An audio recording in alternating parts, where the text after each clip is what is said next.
Welcome to my new video. বাড়ি এসছি, আমার সাথে মা, জেঠিমা বলতে দিদির শাশুড়ি মা সবাই এসছেন। আমাদের গ্রামে শ্যামচাঁদ বাবা আসবে, তাই এবছর আমাদের পুজো দেওয়া বা বরণ করা কিছুই হবে না, তাই আমরা খালি হাতেই শ্যামচাঁদ বাবার জন্য রাস্তার মধ্যে অপেক্ষা করছি। শ্যামচাঁদ বাবাকে বরণ করে আনা হয়, ধূপ ধুনো দিয়ে। দেখো কিভাবে আনছে।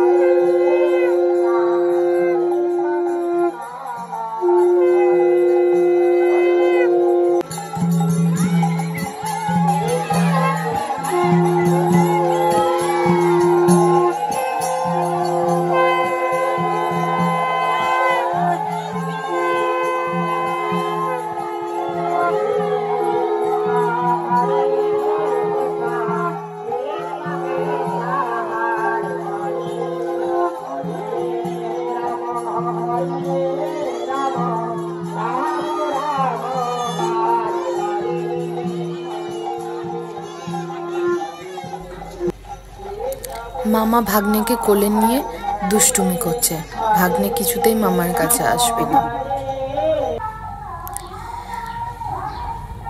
দুপুরে রাত্রে রান্নার তোড়জোড় শুরু হয়ে গেছে। এবার মহোৎসব হবে না, কিন্তু যারা বহিরাগত তারা সবাই খাবে।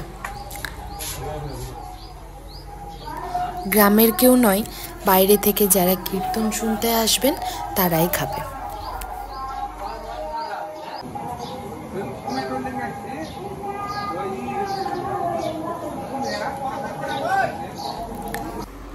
তারপর স্নান করে আমি একটু শাড়ি পরে নিয়েছি, একটু সাজুগুজু করে নিয়েছি। এবার যাব মন্দিরে। মাও রেডি, মা একটু পুজো করে নিচ্ছে। তো এত রোদ, সেখানে গিয়ে আর ভিডিও করতে পারিনি। তো বাড়ি এসে দেখলাম যারা কাজকর্ম করছিল তারা একটু খাওয়া দাওয়া করছে।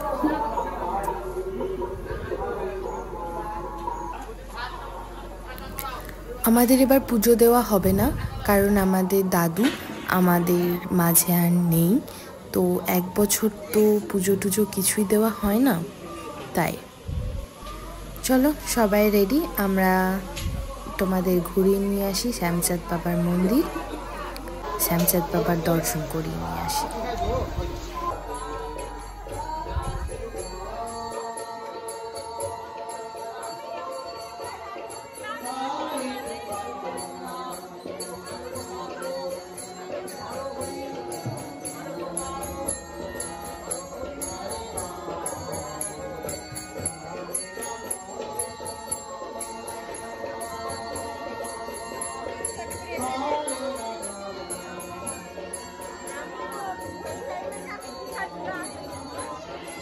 এই যে কীর্তনটা হচ্ছে, এই কীর্তনটা যতক্ষণ না রাত্রের পালা কোনো কীর্তনিয়া ধরবেন তার আগে শেষ করা যাবে না। তাই যতক্ষণ না রাত্রের পালা শুরু হচ্ছে ততক্ষণ এই কীর্তন চালিয়েই যেতে হবে।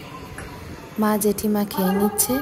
খাওয়া দাওয়া করার পর আমরা সবাই মিলে কীর্তনের পালা শুনতে এসেছি। এত রোদ, তাই লোকজনও অনেকটাই কম। ইনি প্রথম, এনার পরে আরো দুজন আছে। রাত্রে খাওয়ার রান্না শুরু হয়ে গেছে। ইনি হচ্ছে আমাদের গ্রামীণ ডাক্তার। চলো তোমাদেরকে ঘুরিয়ে নিয়ে আসি আমাদের মেলা। খুব ছোটও নয়, খুব বড়ও নয়।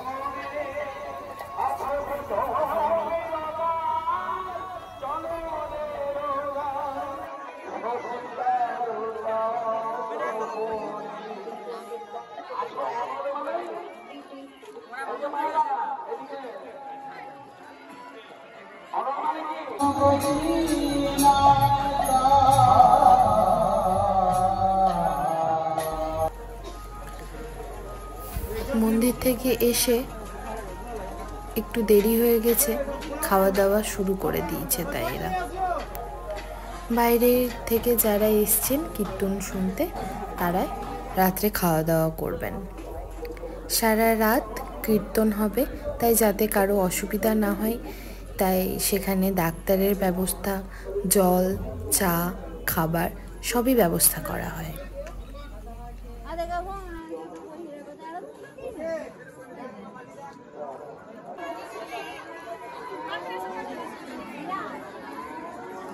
চলো, রাত অনেক হয়েছে, তাই আজ আর নয়, কালকে কীর্তনের কুঞ্জভঙ্গটা তোমাদের সঙ্গে শেয়ার করছি।